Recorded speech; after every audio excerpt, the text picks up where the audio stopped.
Welcome. I am Mr. Clock, the creator of the Arma 3 Object Builder add-on for Blender. In this video, I would like to talk about the Vertex mass editing tools of the add-on.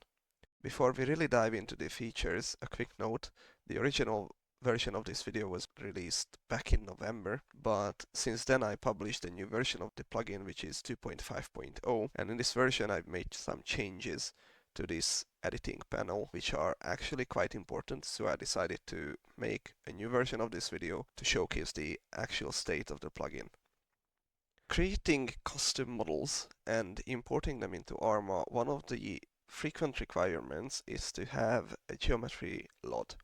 This LOD is responsible for collision between objects, and for a LOD to properly work this way, it needs to have some measure of vertex mass assigned to the vertices, usually all of the vertices of the LOD.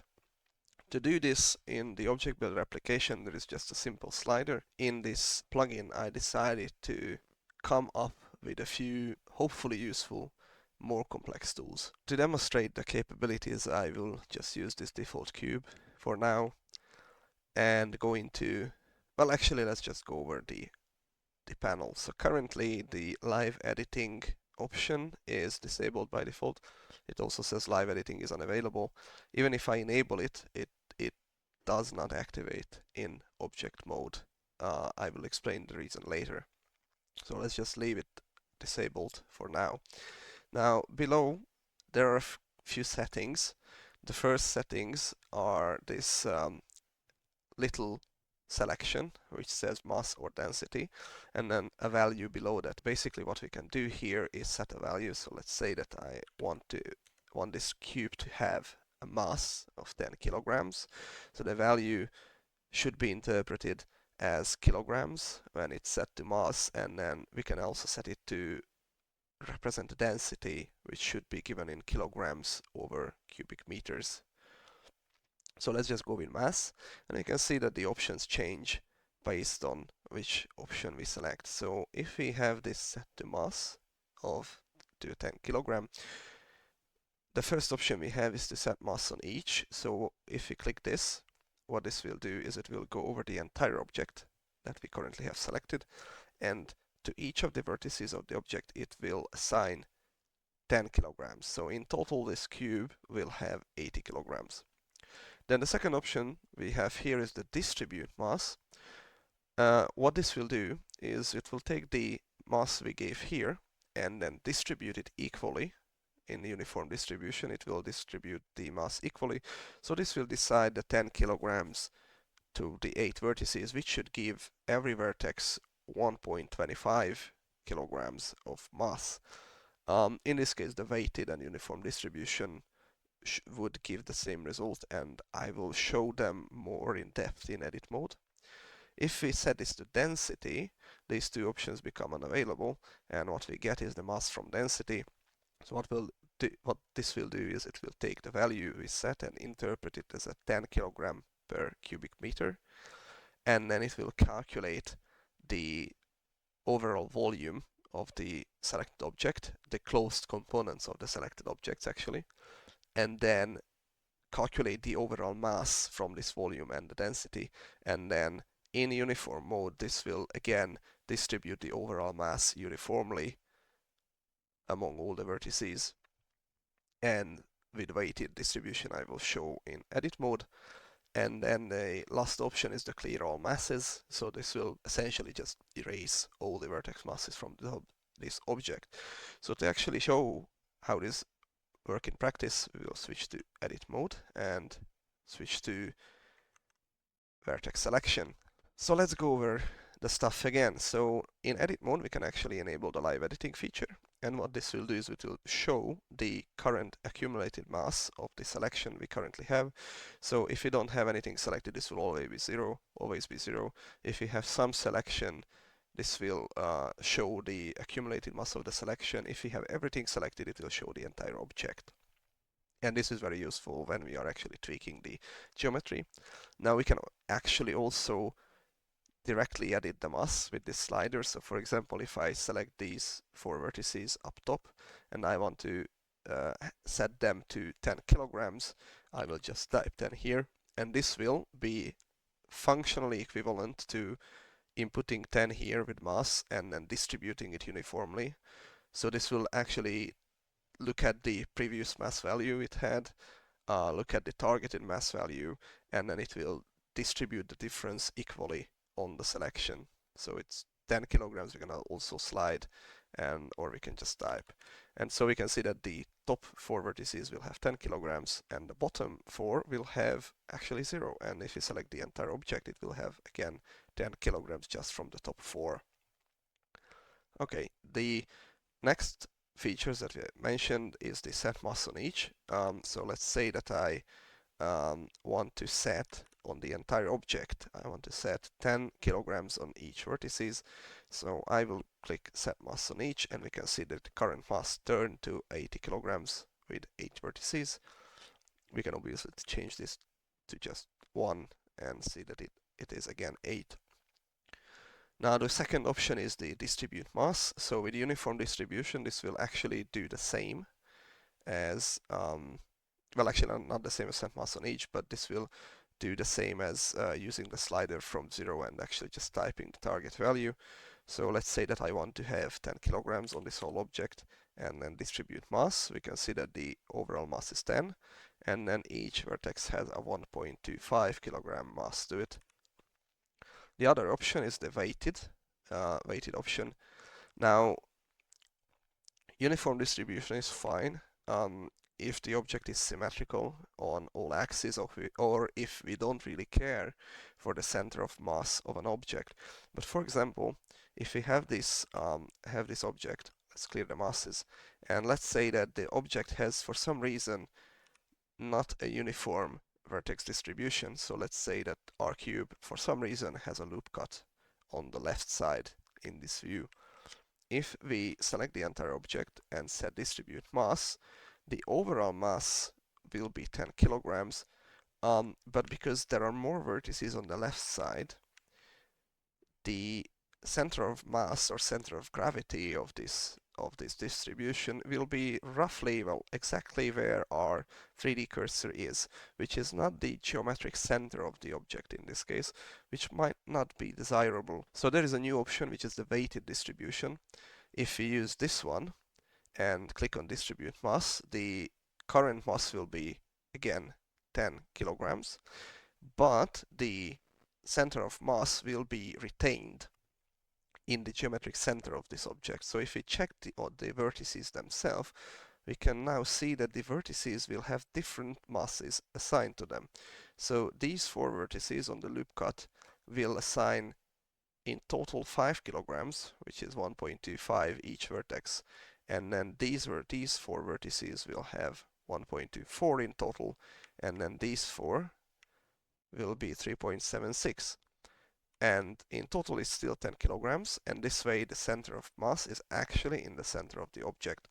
Now, for more irregular shapes, this weighted distribution is still not a perfect, still not a physically perfectly accurate distribution, but it gives a much better approximation of a proper center of mass than the uniform distribution. And the same is true for the density option. So if our object has a density of 10 kilograms per cubic meter and have it with a uniform distribution, as I said, the program will calculate the overall volume of the object and the overall mass of the object from density, and then it will distribute the density equally in uniform mode. So the mass will be 80 kilograms, and each of the vertices will have the same vertex mass assigned, but again, in this case, the center of mass will be over to the left of the object, which we might not want. And in this case, we can turn on the weighted distribution, recalculate, and then we can see that the vertices will have different masses, which result in a proper center of mass, roughly in the center of the object. In this case, for a cube, it will be perfectly in the center. Now, quick note of caution about this the weighted distribution. For both the distribute mass and the mass from density features, the weighted distribution will become very, very slow on highly detailed meshes.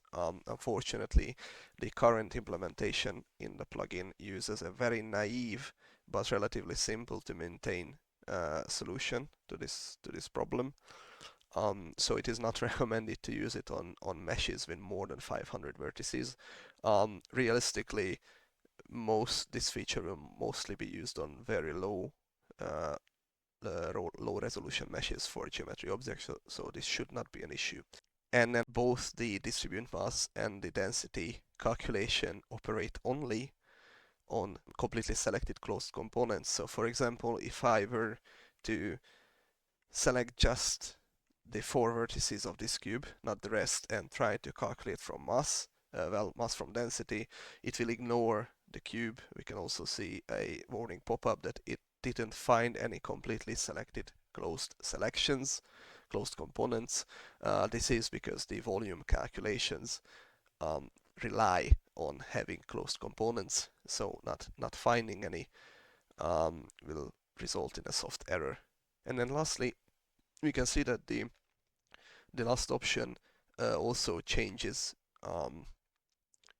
between edit and object modes. So in object mode, if we click clear all masses, it will actually clear everything, and then in edit mode, it will only delete the mass from the selected vertices. It will leave the rest intact as they are.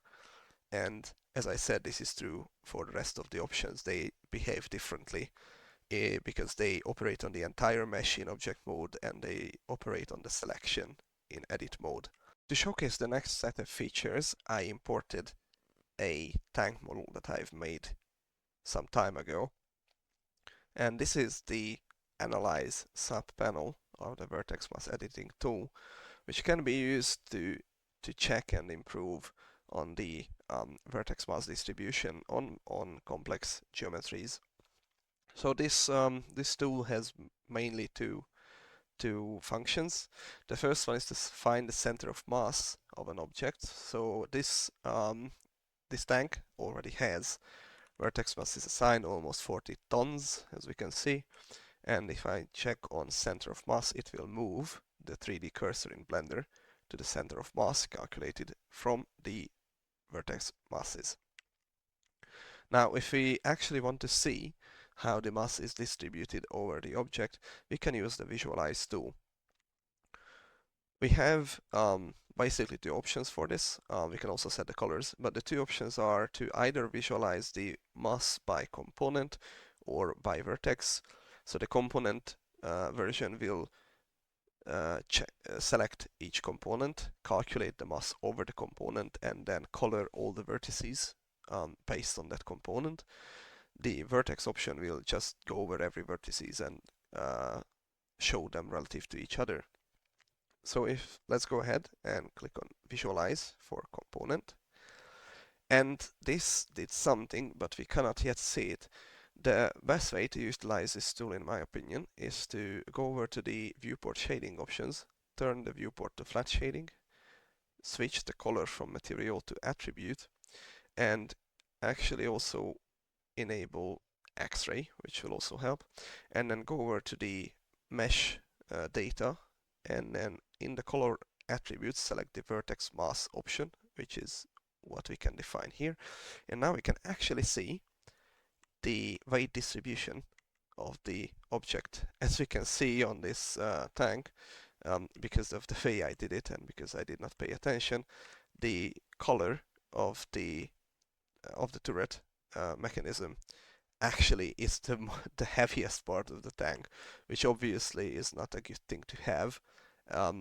Probably the hull and the engine section should be a lot heavier than this small piece.